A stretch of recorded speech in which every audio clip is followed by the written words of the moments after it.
So this is where we are. You can finally stop guessing about how to deal with a chronic disease. And it can be any kind of disease. It can be autoimmune conditions. This is the my area of focus, where I work with women. I change women's lives. Those who have been dealing with autoimmune conditions, I give them a clear path that they need to follow. This is obviously in partnership with, right? I am not an expert on how they are feeling. I'm not an expert on, what foods are going to suit them, what kind of lifestyle they need to, what kind of lifestyle changes that they need to make. Uh, that person, my client, is expert on all of that. What I do is that I guide and empower her to do what is necessary, right? So, because what happens is otherwise we keep waiting for an exact diagnosis. We have a whole host of symptoms, and it starts with symptoms, by the way. It does not start with a particular diagnosis. It always starts with symptoms, whether it's a headache, whether it's a tummy ache, whether it's indigestion, fatigue, pain, maybe joint pain. It always starts with a headache. But what happens is that so often we wait for an exact diagnosis to start taking steps to create a healing environment, to start supporting our body's unique healing process so that we can actually start getting better. So, and this is where we are, right? So, because chronic disease progression happens over a period of time, and in chronic illness does not go away by itself. So, as we keep waiting, things usually keep getting worse and worse, and we keep getting sicker and sicker. And this is especially true, and it's true for actually for all chronic illnesses, but even in autoimmune conditions where there is a immune dysregulation, and a person can actually go on to develop several autoimmune conditions over their lifetime, right? So no matter what health issues you may have, what you certainly don't want to be doing is to, waiting for things to go wrong before you start taking action.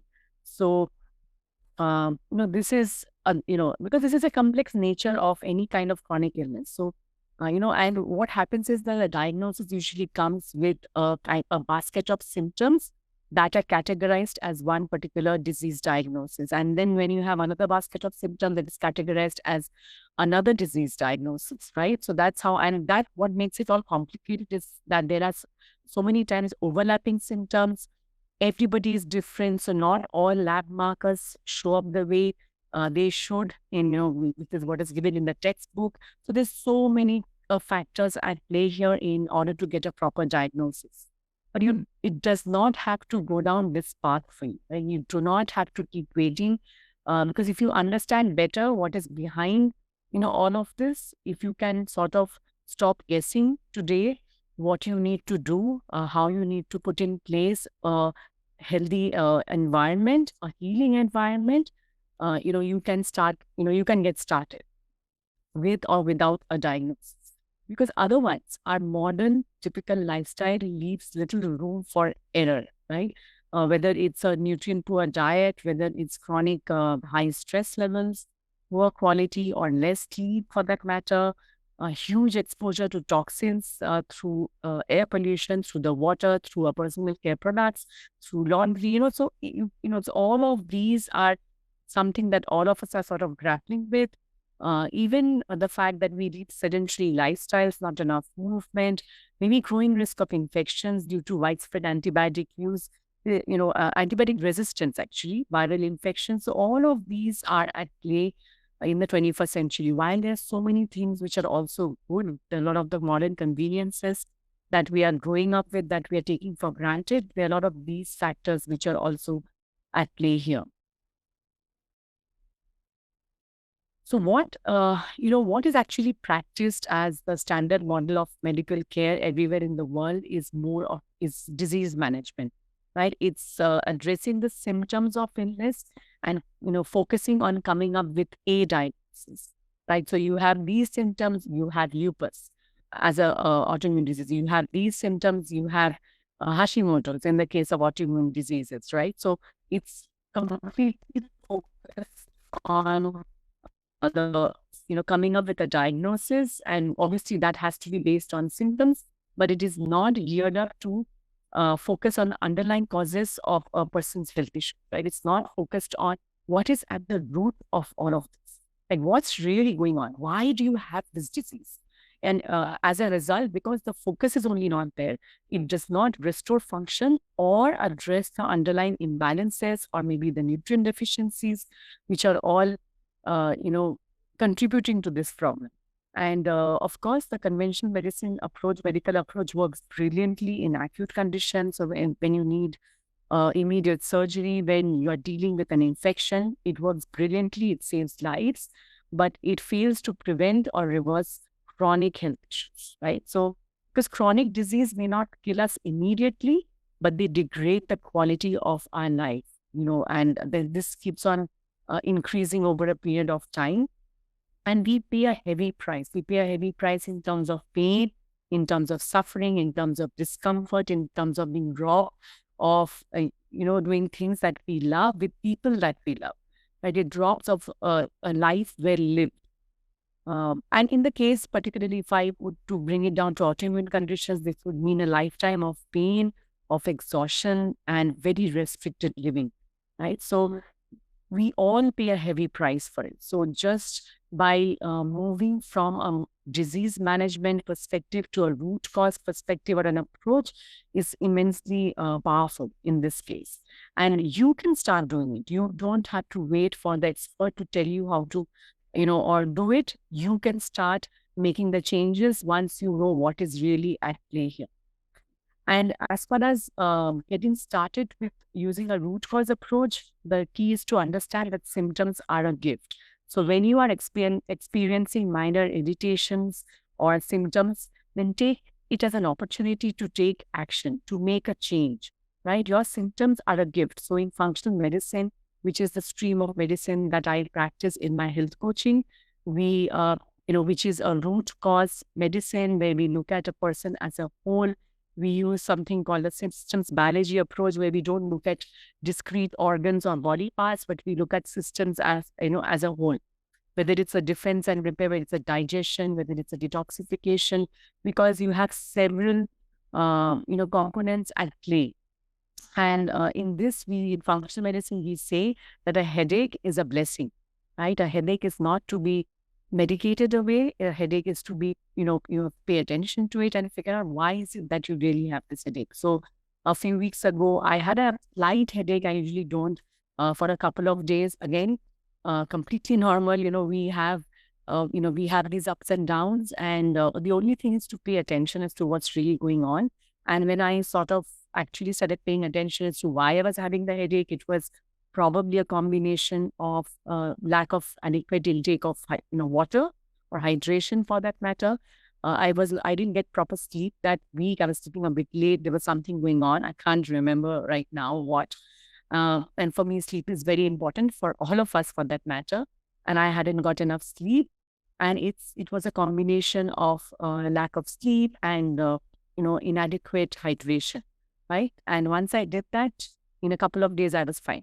I didn't try and medicate. All I did was use a bit of, peppermint oil. Peppermint oil is really good for headaches, FYI. So it's about using your symptoms as an opportunity. Your body is trying to tell you something, and looking at it as a gift. And it is your window of opportunity to do something about these seemingly often unconnected symptoms. They seem unconnected, but they are really not, because you are one person, you have one body, and all your organs are interconnected. All the symptoms are interconnected. So no matter what's going on in your body, there is a reason there. So whether your recurring symptoms like fatigue, bloating, maybe lack of energy, memory lapses, or maybe a few, minor digestive issues, and any other such variety of symptoms, that come out of nowhere, seemingly come out of nowhere, you need to start paying attention so that you can help address the underlying imbalances and prevent, more increased symptoms, as well as frequency of symptoms, as well as the intensity.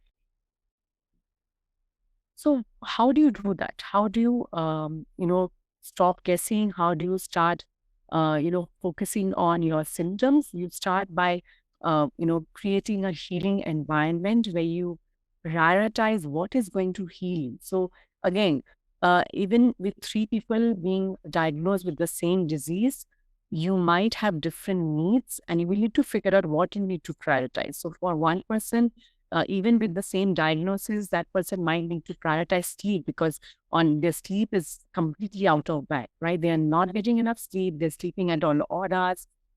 Maybe that's what's needed primarily as a key area. The second person might be more on the diet part, where they are having all kinds of processed foods, refined foods, not really having very nutrient dense foods. So maybe that person has to prioritize, the food part of. And the third person might be more on the stress part of it. They might be really struggling with a lot of chronic stress, and they might need to prioritize that. So you need to start delving a bit deeper. You need to build your awareness and figure out what is it that you really need to prioritize. And once you figure that out, then you need to start maximizing what is needed. So again, it will be several things. So things will be maybe like a proper nutrient-dense diet. It might be rest. It might be more of deep breathing, relaxation, maybe so any of the things of healing foods, maybe good relationships, maybe all of the areas that will really help you to heal from whatever condition that you're dealing with. And you will need to minimize what is harmful. So maybe it's the level of toxins that are there in your environment. Maybe you need to minimize that. Maybe it's that you will need to minimize the stress that you're going through. So maybe you need to cut down on some of your activities. So you need to, you need to be very clear what these areas are for you, and building awareness on which of these key areas you need to focus on, rather than trying different things all at the same time, will help you from getting overwhelmed, right? So learn to connect with your body, and all of this will help you to learn, connect with your body, and give your body what it truly needs. Because you need to stop being at war with your body. Oftentimes, when we are facing with any kind of chronic health issues, and I see it very often with autoimmune conditions where we know that the immune system is creating antibodies towards our own tissues. That's why the word autoimmunity. We have a feeling that obviously, right, the immune system is attacking our own body. So why is the body attacking itself, right? We use words like that. And of course, why that might be true, I think our role is more to understand why is that happening, and to try and stop being at war with ourselves, right? Because when we are at war with ourselves, we cannot really heal from whatever condition that we are dealing with. We cannot have both. So one of the most empowering things that you can do for yourself in the face of a chronic disease diagnosis, or even if you're trying to prevent one in the future, is to, stop being at war with yourself, with your body in particular, because we are led to believe that immune system, like again, in the case of autoimmune conditions, the immune system has completely gone berserk and it's attacking our body tissues for no reason whatsoever. That's not true. There is a reason why it has chosen to develop antibodies. It's a kind of a maladaptation, and I talk about it in my blogs, and I'll share a link here below so you can read that. But it's not without any reason. There's a good reason why your immune system is behaving this way, why your body is behaving this way. It's your job to figure out, why. And you can always take that help from, a practitioner who understands this, who works with a functional medicine kind of a perspective.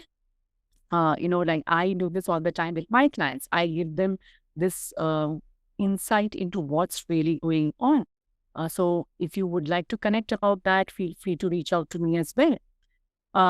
So by treating our immune system and our bodies as our enemy, we are in fact shooting the messenger, because it's telling us that something is wrong and it needs to be addressed at the root, right? So if we want to start addressing the root causes of our health issues, of our chronic health issues, we need to start paying attention to the following. Right, we need to figure, this is I'm talking about in particular related to our body. So first thing you need to figure out is what kind of language are you using when talking to your body, right? What kind of words are you using? What kind of tone are you using? And maybe you can change some of them. And second is, what would it feel like to stop fighting your body and start paying attention, right? Really paying attention to what it's trying to tell you in terms of symptoms. And the third is, how would you feel if you treated your symptoms as messages and adopted a more compassionate stance towards your body, right? So if you do these three things, you will realize that you don't need to keep guessing about what's going wrong. Whether or not you have a diagnosis, of course, you might obviously need to work with a medical professional. You will still need a diagnosis and medical treatment when necessary, but you don't only have to wait for that. This is especially true if you are not, if you're trying to prevent disease in the long run. It's this approach is really helpful. So the best part is that you don't have to wait. As I mentioned, you don't have to really wait for a diagnosis to start creating health by supporting your body's healing process. Because as Stephen Levine said, to heal is to touch with love that which we previously touched with fear. I think this is a beautiful place to end today's session. If you have any questions for me, drop it below in the comments. If you're listening to this on audio, make sure that you come into our Facebook group. It's called Healing from Within with Anindita. And you can come and drop in your comments, and I'll make sure to answer any questions that you have. And I'll see you again next time.